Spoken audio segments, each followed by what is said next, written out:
हमारी कामयाब होगी। बहुत बहुत धन्यवाद दयानंद शर्मा जी, पूर्व विधायक जी। कांग्रेस को मजबूत करने का काम किया। कल सबने देखा होगा कि सिरसा में बहुत जबरदस्त, बहुत तगड़ी रैली हुई है। तो कांग्रेस बिल्कुल काम कर रही है। तो सारे साथियों से ये कहता हूँ कि मिलकर आप काम करेंगे। और ये बात ये नहीं कि भाई मेरे को चुनाव लड़ना है, जो मेरे दूसरे साथी बैठे इनको आप हमें जब किसी को भेजोगे तो हम पूरी ताकत से, तन धन से पार्टी के लिए काम करेंगे। किरण सैनी जी से आगे बढ़ता हूँ, जो अपने विचार। आदरणीय प्रदेश अध्यक्ष कांग्रेस पार्टी और वरिष्ठ नेतागण, कांग्रेस के सभी कार्यकर्ता, मैं आप सभी का यहाँ जीत पहुँचने पर धन्यवाद करती हूँ और अध्यक्ष जी से निवेदन करती हूँ, जैसे कि हमारा महिला और जनसंख्या नहीं है, इससे ये साबित होता है कि कमी कहाँ है। हम किसी एक को टिकट मिलेगी, कैंडिडेट तो बहुत है जीत के अंदर भी, टिकट एक को ही मिलेगी। आप ऐसा संगठन तैयार करें कि एक को टिकट मिले, सभी साथ मिलकर उसका साथ दें, आपस में काम की चाई ना करके और उसको का सहयोग करें। हरियाणा के अंदर अपनी सरकार बनेगी कांग्रेस की, ये 101% सच्चाई है, लेकिन हमारे अंदर एकजुटता नहीं होने के कारण हम पिछड़ जाते हैं। हमारी सरकार 2014 के अंदर भी बन जाती, कुछ टिकटों का वितरण गलत हुआ और कुछ संगठन में अपना आपस में फूट के कारण जो है ये राय सामने आए। सभी का धन्यवाद। बहुत बहुत धन्यवाद।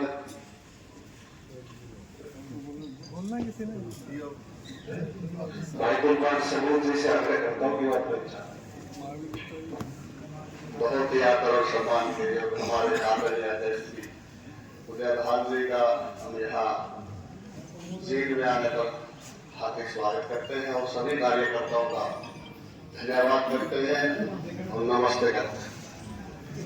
मेरा तो एक ही सुझाव है जी, जैसे कि सारे साथियों ने जो भी संगठन के बारे में और पार्टी की जो फूट कह लो उसको आपस में मतभेद का जो विचार रखा, मेरा ये कहना है हमने अपने एक मीटिंग लेके उसमें इस तरह बोलना चाहिए ना कि ओपन में और जैसे मीडिया साथी हमारे इनके सामने हमें बातें नहीं रखनी चाहिए।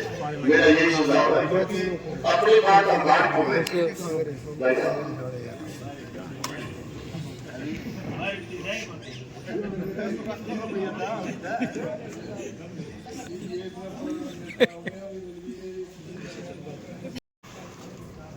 परमाननीय श्री विधान जी, हमारे हरियाणा प्रदेश कांग्रेस कमेटी अध्यक्ष, वैसे तो जीत में कई लिखा आए हैं, लेकिन आज का ये गैदरिंग हुई है, ये प्रमोद जी ने की है, ये अलग तरीके से की है और इस बात के लिए सभी लोगों ने इन्वाइट किया कि अपनी बात करने के लिए मैं इनको बधाई देता हूं और ये बधाई के पात्र हैं। इस सर्कमस्टांसेस में हम सब बहुत सारे बोले, लेकिन विषय ये नहीं है कि हम सब एक है। विषय ये तो है कि हम सब एक है, लेकिन विषय ये है कि कोऑर्डिनेट कैसे करें। And this is one of the biggest problem in the Congress. Coordination Pradhan ji, मेरा एक सुझाव है, देखो आपसे मेरा व्यक्तिगत लगाव है, व्यक्तिगत तरीके में आपसे तालमेल दे रहा। तो जब पार्टी के स्टेज पर कोई बोलता है तो खुद बोलने की आवश्यकता होती है। बहरहाल कि वो पार्टी के पक्ष में बोले, लेकिन पार्टी की बहरहाली के लिए भी बोले।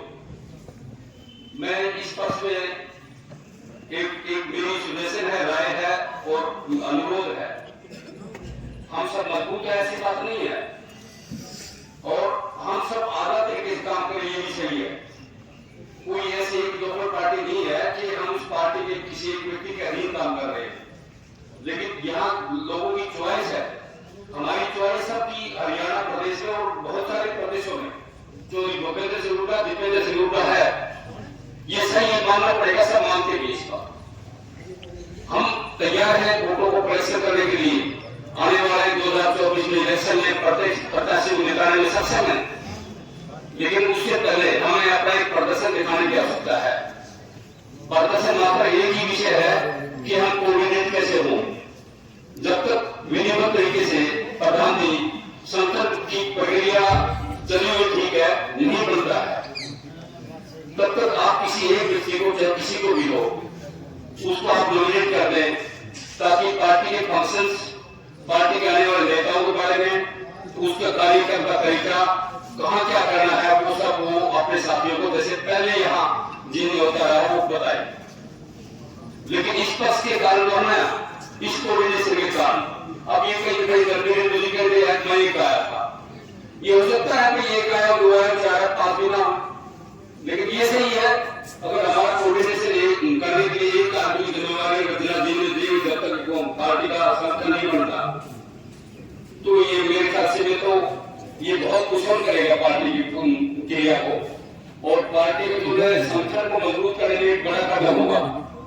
तो मेरी यही है, आप भलाई से किसी को भी नॉमिनेट करें, मेरी को तरीके से वोट करें, ये नहीं संभालेगा। आपके जगह प्रोग्राम का नहीं पता होता है, हम किसी से पूछे क्यों पूछे, वो कई मेरे से पूछ रहा है, तो प्रोग्राम को पता होना चाहिए कि प्रोग्राम क्या है। कई जगह नहीं पता होता, दैनिक जीवन में आदमी बिजी है इसके, और उसके कई लक्ष्य हैं, पार्टी का के साथ साथ दूसरे लक्ष्य भी बहुत है। तो मेरी एक प्रार्थना है प्रधान जी, आप विधिवत तरीके से निवेदन है कि जीएम में किसी एक व्यक्ति को नॉमिनेट कर दें, ताकि वो सबको बुलाकर कोऑर्डिनेट करने में हम सबकी मदद करें। ये हमारी मदद है सबकी, और कांग्रेस पार्टी की मदद है, जिले की मदद है, कांग्रेस पार्टी प्रक्रिया की बात के लिए है। और हम दोनों कोई बात करिए, आज के दिन प्रशासन के ऊपर कांग्रेस पार्टी का विषय कुछ कहते हूँ, लेकिन छाप तो है, लेकिन उसकी एक्टिवेशन नहीं है। कांग्रेस पार्टी के प्रत्येक अधिकारी तो मानता है कि कांग्रेस पार्टी का कार्यकर्ता ठीक है, लेकिन उसकी कार्यकर्ता का जो संगठन के तौर पर उसकी प्रक्रिया वो नहीं हो पा रही है, ये सच्चाई है। मेरा धन्यवाद, इतना मैं बोला हूँ, तो किसी भाई को जो है मेरे कोई बात ऐसी नहीं हुई कोई हो गए। मैं आप सबका बहुत बहुत धन्यवाद करता हूँ, आपका बहुत स्वागत करता हूँ कि आप मेरे यहाँ आने पर और प्रमोद जी की बुलाने पर आप सब यहाँ पर आए, आपका बहुत शुक्रिया। हमारे दलवीर जी हैं, ये 35 साल पुराने तो मेरे मित्र हैं, और जहाँ पर 35 साल पहले खड़ा था वही भी आज ही खड़ा बूढ़ा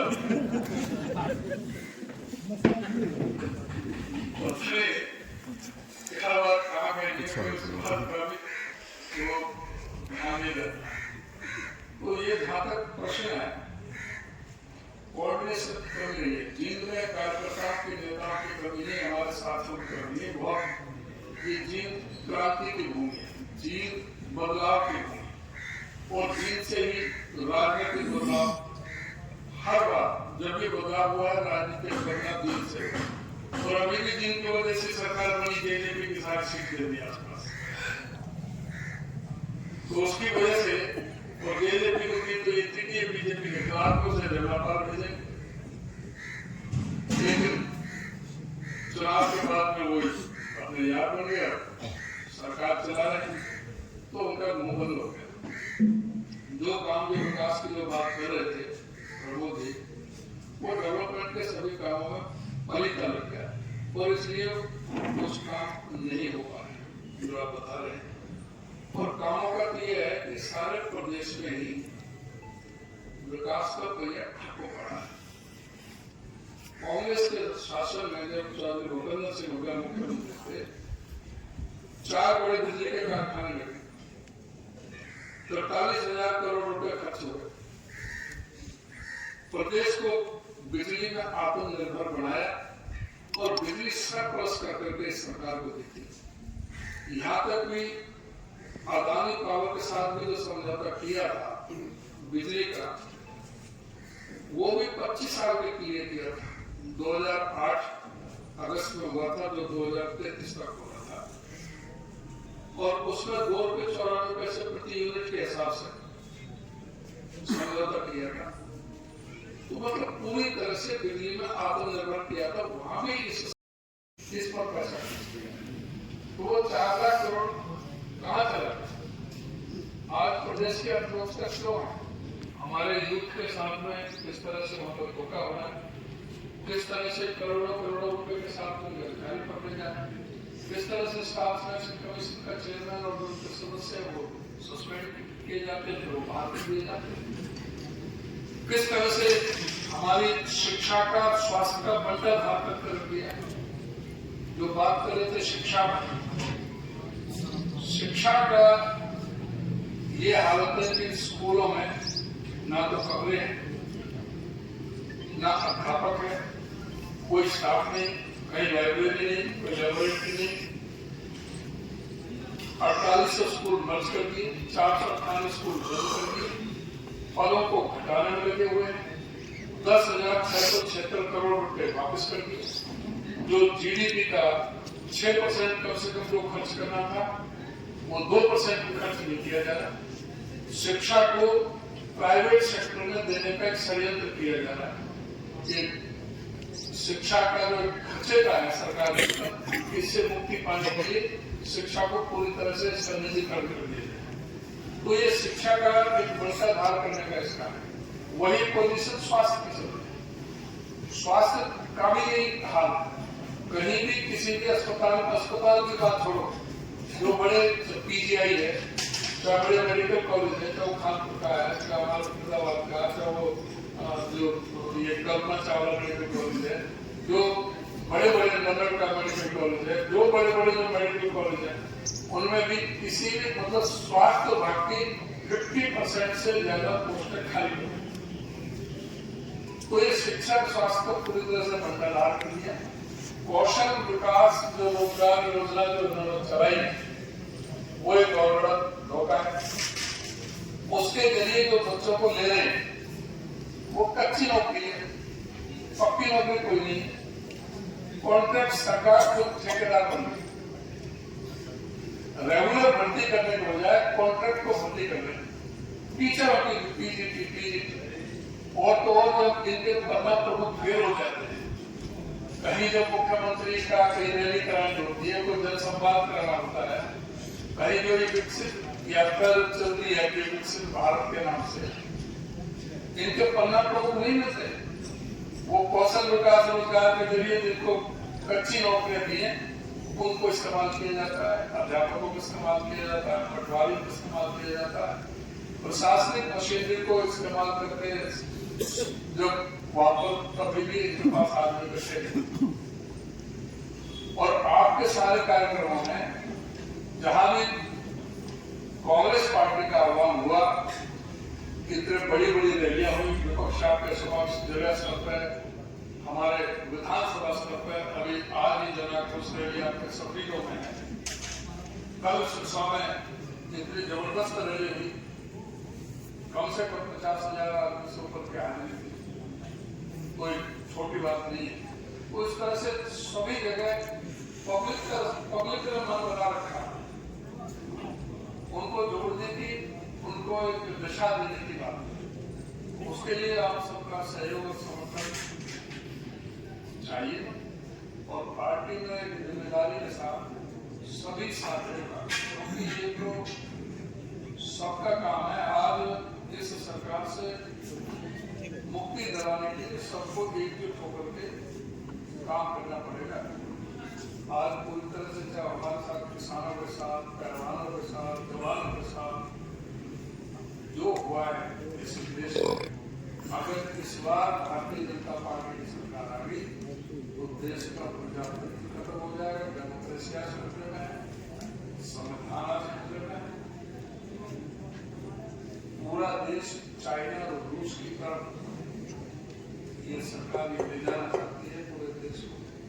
इस बात को बच रखें और आज प्रजातंत्र को बचाने के लिए प्रत्येक कांग्रेस की बहुत बड़ी जिम्मेदारी है। आपस में छोटे मोटे झगड़ों को दूर करके, छोटे मोटे मतभेदों को दूर करके सब चीज को आपको सड़कों पर आना पड़ेगा और इस सरकार को उखाड़ फेंकने के लिए आपको एकजुट होना पड़ेगा। इस सब लोग साथ आप सबका बहुत बहुत धन्यवाद। नमस्कार। धर्मवीर, लोगों को पता तो लगना चाहिए असल बात क्या है।